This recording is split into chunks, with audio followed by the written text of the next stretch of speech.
بسم الله الرحمن الرحيم وإذ استسقى موسى لقومه فقلنا اضرب بعصاك الحجر فانفجرت منه 12 عينا قد علم كل أناس مشربهم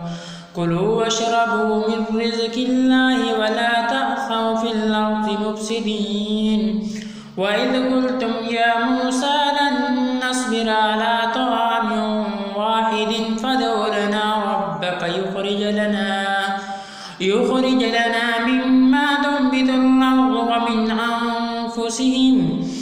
مما تنبت الأرض من بقلها وكثائها وفومها وعدسها وبصلها قال تستبدلون الذي هو أدنى بالذي هو خير اهبطوا مصرا فإن لكم ما سألتم وضربت عليهم الذلة والمسكنة وباعوا بغضب من الله ذلك بأنهم كانوا يكفرون بآيات الله ويقتلون النبيين بغير الحق ذلك بما عصوا وكانوا يعتدون إن الذين آمنوا والذين هادوا والنصارى والصابئين من آمن بالله واليوم الآخر وعمل صالحا فلهم أجرهم عند ربهم ولا خوف عليهم ولا هم يحزنون وإذا أخذنا ميثاقكم ورفعنا فوقكم الطور خذوا ما آتيناكم بقوة واذكروا ما فيه لعلكم تتقون ثم توليتم من بعد ذلك فلولا فضل الله عليكم ورحمته لكنتم من الخاسرين ولقد علمتم الذين اعتدوا منكم في السبت فقلنا لهم كونوا قردة خاسئين فجعلناها نكالا لما بين يديها وما خلفها وموعظة للمتقين وإذ قال موسى لقومه إن الله يأمركم أن تذبحوا بقرة قالوا أتتخذنا هزوا قال أعوذ بالله أن أكون من الجاهلين قال ادع لنا ربك يبين لنا ما هي قال إنه يقول إنها بقرة لا فارض ولا بكر عوان بين ذلك فافعلوا ما تؤمرون قال ادع لنا ربك يبين لنا ما لونها قال إنه يقول إنها بقرة صفراء فاقع لونها تسر الناظرين قال ادع لنا ربك يبين لنا ما هي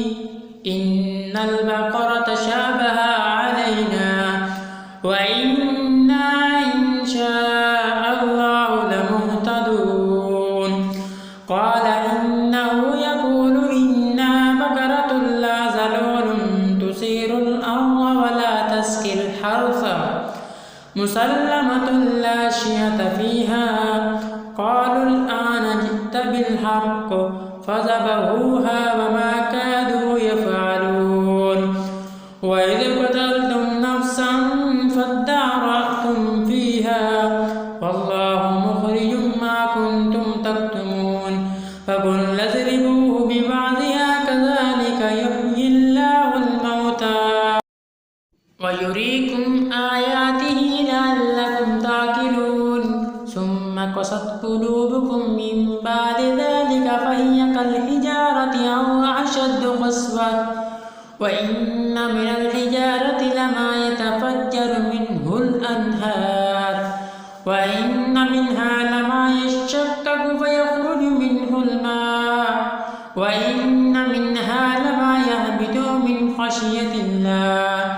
وما الله بغافل عما تعملون أفتطمعون أن يؤمنوا لكم وقد كان فريق منهم يسمعون يسمعون كلام الله ثم يحرفونه من بعد ما عقلوه وهم يعلمون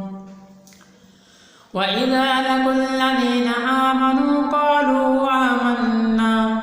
وإذا خلا بعضهم إلى بعض قالوا وتحدثونهم بما فتح الله عليكم ليحاجوكم به عند ربكم أفلا تعقلون أولا يعلمون أن الله يعلم ما يسرون وما يعلنون ومنهم أميون لا يعلمون الكتاب إلا أماني وإن هم إلا يظنون فويل للذين يكتبون الكتاب بأيديهم ثم يقولون هذا من عند الله ليشتروا به ثمنا قليلا فويل لهم مما كتبت أيديهم وويل لهم مما يكسبون وقالوا لن تمسنا النار إلا أياما معدودة قل أتخذتم عند الله عهدا فلن يخلف الله عهده أم تقولون على الله ما لا تعلمون بلى من كسب سيئة أحاطت به خطيئته فأولئك أصحاب النار هم فيها خالدون والذين آمنوا وعملوا الصالحات أولئك أصحاب الجنة هم فيها خالدون وإذا أخذنا ميثاق بني إسرائيل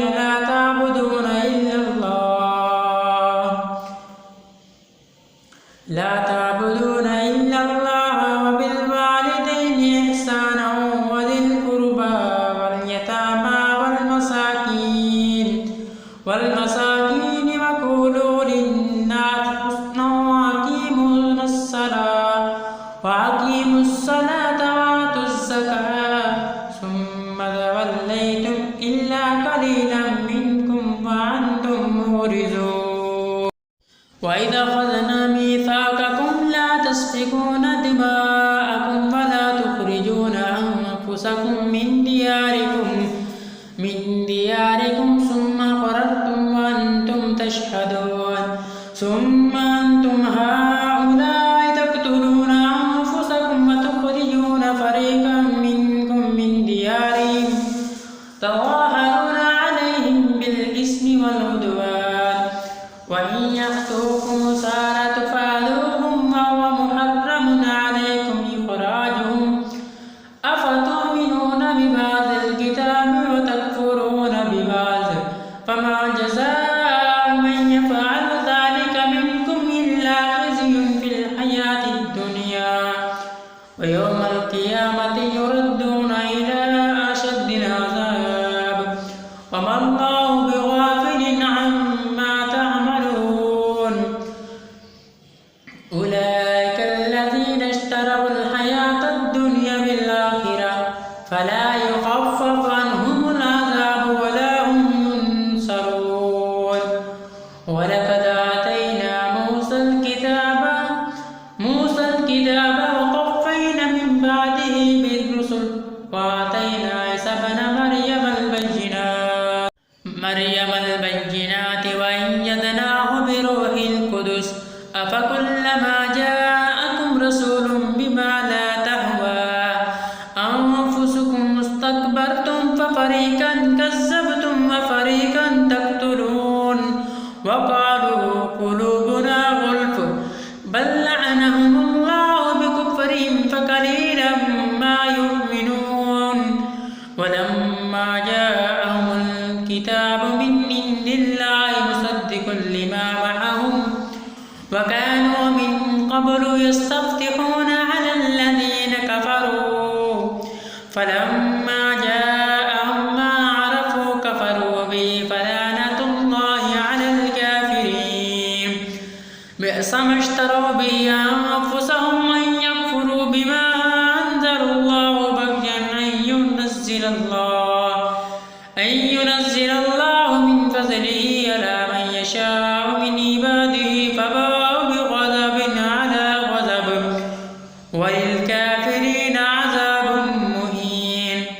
وإذا قيل لهم آمنوا بما أنزل الله قالوا نؤمن بما أنزل علينا ويكفرون بما وراءه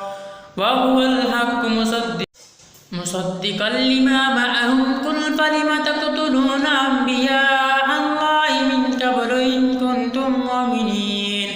ولقد جاءكم موسى بالبينات ثم اتخذتم العجل من بعده وأنتم ظالمون وإذ أخذنا ميثاقكم ورفعنا فوقكم الطور خذوا ما آتيناكم بقوة واسمعوا قالوا سمعنا وعصينا وشربوا في قلوبهم العجل بكفرهم قل بئس ما يأمركم به إيمانكم إن كنتم مؤمنين قل إن كانت لكم الدار الآخرة عند الله خالصة من دون الناس فتمنوا الموت إن كنتم صادقين ولن يتمنوه أبدا بما قدمت أيديهم والله عليم بالظالمين ولتجدنهم أحرص الناس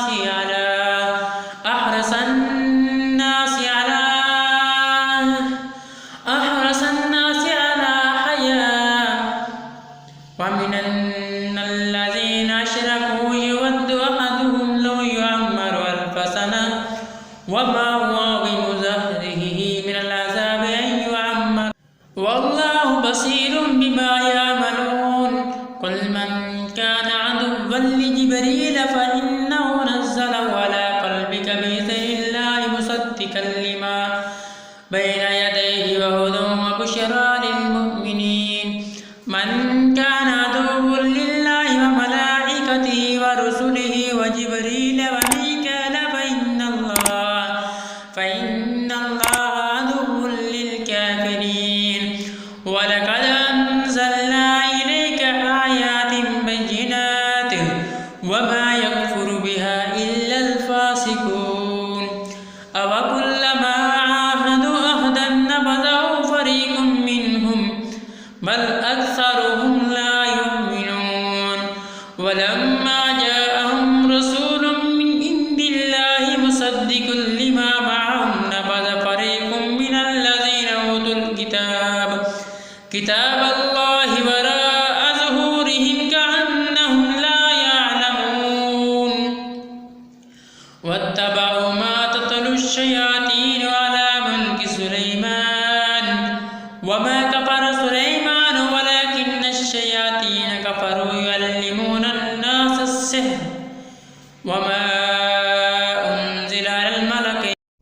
على الملكين ببابل هاروت وماروت وما يعلمان من أحد حتى يقولا إنما نحن فتنة فلا تكفر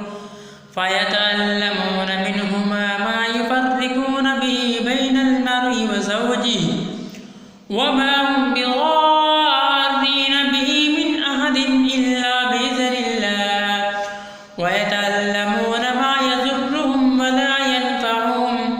ولقد علموا لمن اشتراه ما له في الآخرة من خلاق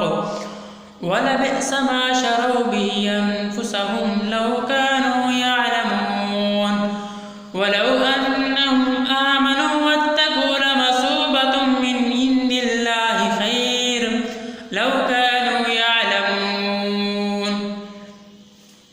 يا أيها الذين آمنوا لا تقولوا راعنا وقولوا انظرنا واسمعوا وللكافرين عذاب عليم ما يود الذين كفروا من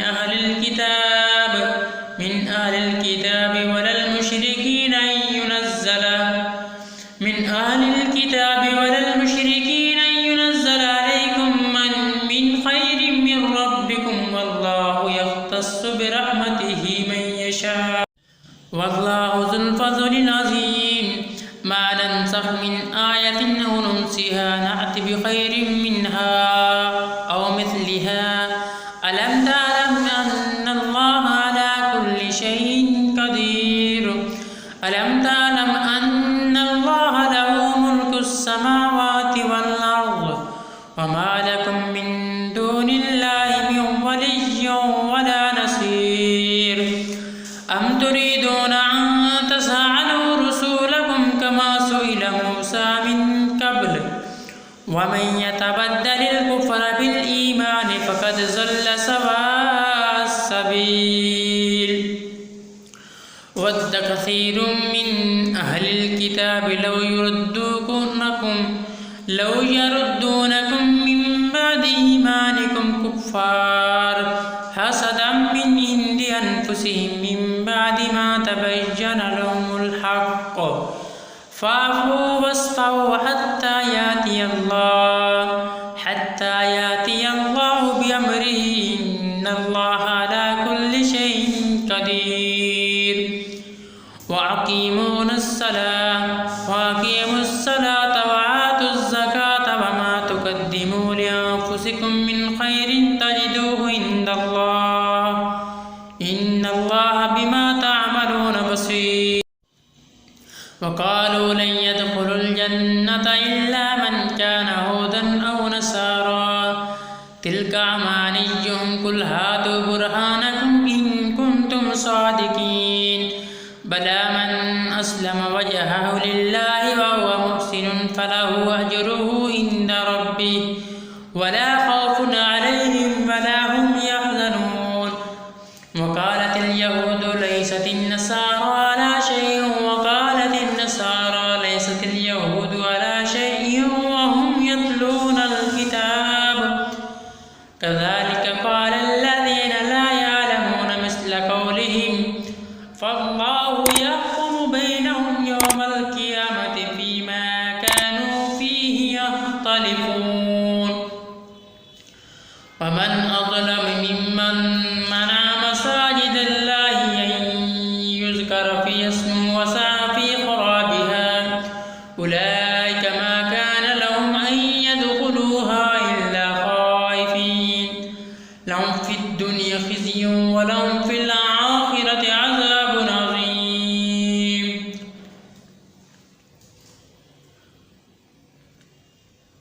ولله المشرق والمغرب فأينما تولوا ثم وجه الله إن الله واسع عليم وقالوا اتخذ الله ولدا سبحانه بل له ما في السماوات والأرض كل له قانتون بديع السماوات والأرض وإذا قضى أمرا فإنما يقول له كن فيكون وقال الذين لا يعلمون لولا يكلمنا الله أو تأتينا آية كذلك قال الذين من قبلهم مثل قولهم تشابهت قلوبهم قد بينا الآيات لقوم يوقنون إنا أرسلناك بالحق بشيرا ونذيرا ولا تسأل عن أصحاب الجحيم ولن ترضى عنك اليهود ولا النصارى حتى تتبع ملتهم قل إن هدى الله والهدى ولئن اتبعت أهواءهم من بعد ما جاءك من العلم ما لك من الله من ولي ولا نصير الذين آتيناهم الكتاب يتلونه حق تلاوة أولئك يؤمنون به ومن يكفر به فأولئك هم الخاسرون يا بني إسرائيل اذكروا نعمتي التي أنعمت عليكم وأني فضلتكم على العالمين واتقوا يوما لا تجزي نفس عن نفس شيئا ولا يقبل منها عدل ولا تنفعها شفاعة ولا هم ينصرون وإذ ابتلى إبراهيم ربه بكلمات فأتمهن قال إني جاعلك للناس معهما قال ومن ذريتي قال لا ينال عهد الظالمين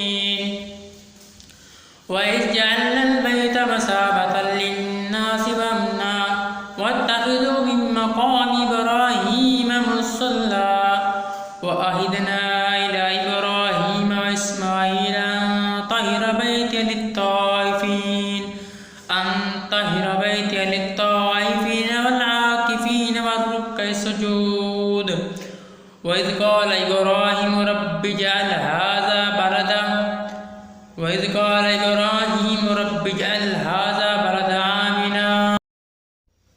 بلدا آمنا وارزق أهله من الثمرات من آمن منهم بالله واليوم الآخر قال ومن كفر فأمتئه قليلا ثم أضطره إلى عذاب النار وبئس المصير وإذ يرفع إبراهيم القواعد من البيت وإسماعيل ربنا تقبل منا إنك أنت السميع العليم ربنا وجعلنا مسلمين لك ومن ذريتنا أمة مسلمة لك وأرنا مناسكنا وتب علينا إنك أنت التواب الرحيم ربنا وبعث فيهم رسولا منهم يتلو عليهم آياتك ويعلمهم الكتاب والحكمة ويزكيهم إنك أنت العزيز الحكيم ومن يرغب عن ملة إبراهيم إلا من صفي نفسه ولقد اصطفيناه في الدنيا وإنه في الآخرة لمن الصالحين إذ قال له ربه أسلم قال أسلمت لرب العالمين ووصى بها إبراهيم بنيه ويعقوب يا بني إن الله اصطفى لكم الدين فلا تموتن إلا وأنتم مسلمون أم كنتم شهداء إذ حضر يعقوب الموت إذ قال لبنيه ما تعبدون من بعدي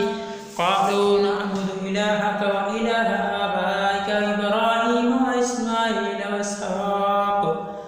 وإسحاق إلها واحدا ونحن له مسلمون تلك أمة قد خلت لها ما كسبت ولكم ما كسبتم ولا تسألون عما كانوا يعملون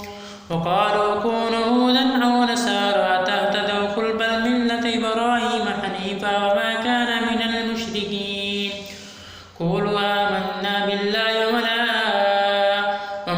أنزل علينا وما أنزل إلى إبراهيم وإسماعيل وإسحاق ويعقوب والأسباط